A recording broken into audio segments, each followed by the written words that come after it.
Hello students, इस video में मैं बताऊंगी कि बीए प्लस जेबीटी वाले बच्चे किस तरीके से टीजीटी अप्लाई कर सकते हैं।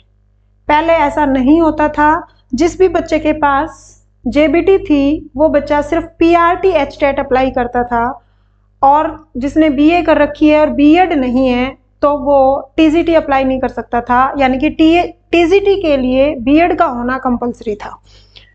इस थंबनेल के हिसाब से ही इतनी छोटी वीडियो बनाऊंगी, यही टॉपिक कंप्लीट करेंगे इसमें। यानी कि टीजीटी के लिए, टीजीटी एचटेट के लिए क्या चाहिए आपको? टीजीटी एचटेट के लिए आपको एक तो चाहिए बीए 50% मार्क्स के साथ, और साथ में क्या चाहिए? जेबीटी। ठीक है। और पीआरटी एचटेट के लिए क्या चाहिए? पीआरटी एचटेट के लिए आपको 12th तो इसमें भी होती है, बीए करते हो तो 12th करते ही हो। क्या चाहिए आपको? जेबीटी चाहिए। अब यहाँ पर आप कंप्लीट हो सकती है या जेबीटी का सेकंड ईयर हो सकता है, यानी कि अपीयर वाले भी कर सकते हैं और जिसका कंप्लीट हो चुका वो भी कर सकते हैं। बात थी हमारी कि बिना बीएड के, यानी कि आपके पास बीएड नहीं है और आप टीजीटी किस तरीके से अप्लाई करेंगे, वो हमारा मेन मोटो था इस वीडियो को बनाने का। देखो, आप इसकी एलिजिबिलिटी चेक करो लेवल 2 की। लेवल 2 की एलिजिबिलिटी चेक करते हैं तो TGT social science social study लिखा हुआ है। अगर आपको दिखाई ना दे रहा हो तो आप अपनी पीडीएफ खोल सकते हैं जो नोटिफिकेशन वाली है, और वहां पर आप TGT social science social study की क्वालिफिकेशन चेक कर सकते हैं। इसमें लिखा है कि बैचलर डिग्री हो, bachelor degree from a recognised university with at least 50% marks in social science as elective और ऑनर सब्जेक्ट। फिर उसके बाद लिखा है एंड, यहां पर क्या लिखा है? And as a social science teaching subject in BTC, JBT और डीएड। बीटीसी क्या होता है? Basic training certificate. और जेबीटी और डीएड क्या होता है? Diploma in education. यानी कि यहाँ पर कहीं पर भी बीएड नहीं लिखा हुआ। इस और का मतलब क्या होता है? अगर ये नहीं है तो आपके पास क्या हो? आपके पास इस पैराग्राफ में लिखा है कि बीए हो आपके पास और उसमें उसके साथ क्या हो? बीएड हो। और यहाँ क्या लिखा है? बीए हो आपके पास और जेबीटी हो, लेकिन जेबीटी में आपके पास वो टीचिंग सब्जेक्ट होना चाहिए। जैसे सोशल साइंस का करे तो सोशल साइंस आपका टीचिंग सब्जेक्ट होना चाहिए। आपने जेबीटी की सर्टिफिकेट उठाओ, उसमें ये चेक करो कि आपने अपना टीचिंग सब्जेक्ट कौन सा रखा। बहुत बच्चों को पता ही नहीं होता कि उनका टीचिंग सब्जेक्ट क्या था। ठीक है, नहीं तो तुम फिर बाद में बाहर कर दिए जाते हो। टीचिंग सब्जेक्ट अपना जेबीटी की सर्टिफिकेट उठाओ, अगर वहां आपका टीचिंग सब्जेक्ट है और बीए में भी आपके पास वो सब्जेक्ट है तो आप टीजीटी लेवल का क्या दे सकते हो? एचटेट दे सकते हो। ठीक है, यानी कि जिसके पास बीएड है वो पीआरटी नहीं दे सकता, बट जिसके पास जेबीटी है और वो बच्चा टीजीटी दे सकता है। बीच की कंडीशन क्या है? बीए का होना। देखो, बीए तो कंपलसरी है, बीए बीएड वाला टीजीटी देता था, इस बार इन्होंने चेंज किया। ये तो मैंने सिर्फ सोशल साइंस सब्जेक्ट का बताया, एक सब्जेक्ट का और देख लेते हैं। नेक्स्ट सब्जेक्ट ये देखो, टीजीटी मैथमेटिक्स। इसमें भी क्या मांग रखा है? इस पैराग्राफ में मैं लिख देती हूँ। यहाँ पर इस पैराग्राफ में साफ साफ लिखा हुआ है कि आपके पास बीए क्या होना चाहिए? 50% मार्क्स होना चाहिए। फिर यहाँ पर एक वर्ड लिखा है एंड। और क्या चाहिए? ये तो चाहिए ही चाहिए, और क्या चाहिए? Mathematics as teaching subject in BTC, JBT and DEd. यानी कि साथ में क्या चाहिए? आपके जेबीटी में आपके पास क्या होना चाहिए? अगर मैथ के लिए अप्लाई कर रहे हो तो मैथ क्या होना चाहिए? आपका टीचिंग सब्जेक्ट होना चाहिए। टीचिंग सब्जेक्ट होना चाहिए। तो पहली कंडीशन क्या है? फॉर्म अप्लाई करने से पहले अपने जो जेबीटी वाले डॉक्यूमेंट्स हैं उसके अंदर चेक करो कि आपका टीचिंग सब्जेक्ट क्या था, और वही टीचिंग सब्जेक्ट आपके पास, वो सब्जेक्ट आपने बीए में भी पढ़ा है तो आप क्या अप्लाई कर सकते हो? टीजीटी अप्लाई कर सकते हो। ठीक है, इसको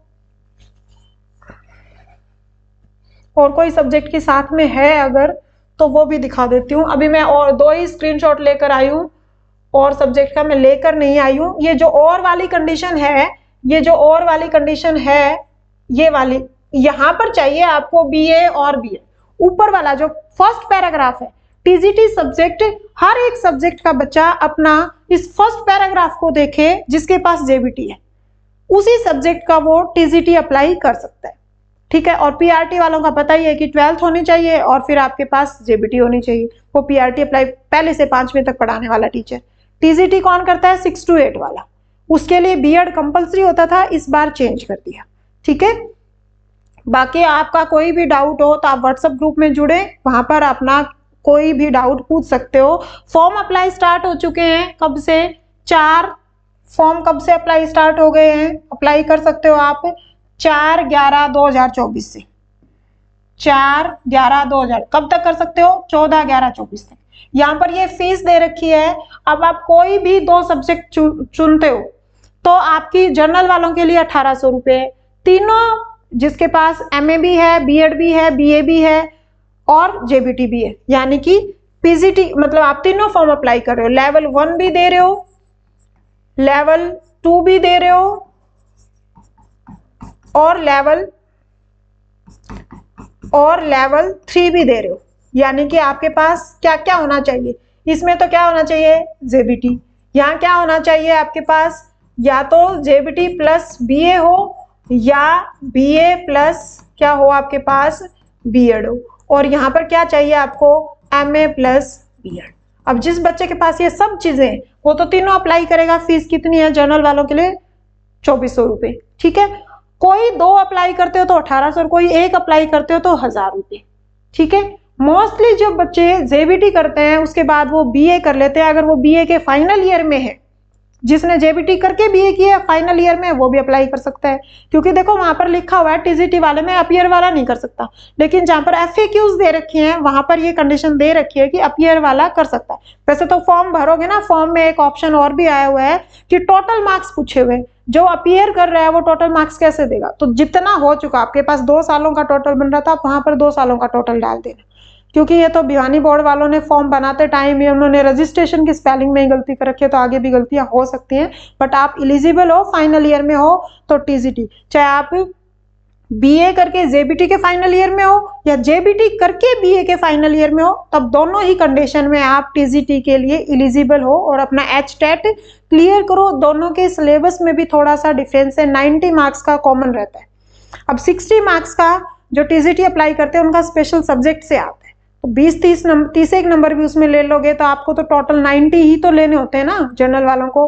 बाकी को एससी वालों को 82 नंबर लेने होते हैं। और ओबीसी का भी वो केस चल रहा है, बीसीबी का वो केस चल रहा है, तो अभी उसमें क्लियर हुआ नहीं है। आप 90 मान के चलो, तो ठीक है। जॉब के लिए अप्लाई कर रहे हो, कंपटीशन लड़ रहे हो, तो अपना इतना तो हो कि हम बाउंड्री पर पास ना हो, 90-95 लो। अब जो टीजीटी वाले हैं उनको 60 मार्क्स का सब्जेक्ट पढ़ना होता है। सोशल साइंस वालों को सोशल साइंस 60 की आएगा, मैथ वालों को मैथ आएगा, साइंस वालों को साइंस आएगा। साइंस आपका टीचिंग सब्जेक्ट है तो आप साइंस से अप्लाई कर दो, इंग्लिश टीचिंग सब्जेक्ट है तो आप इंग्लिश से अप्लाई कर दो, ठीक है।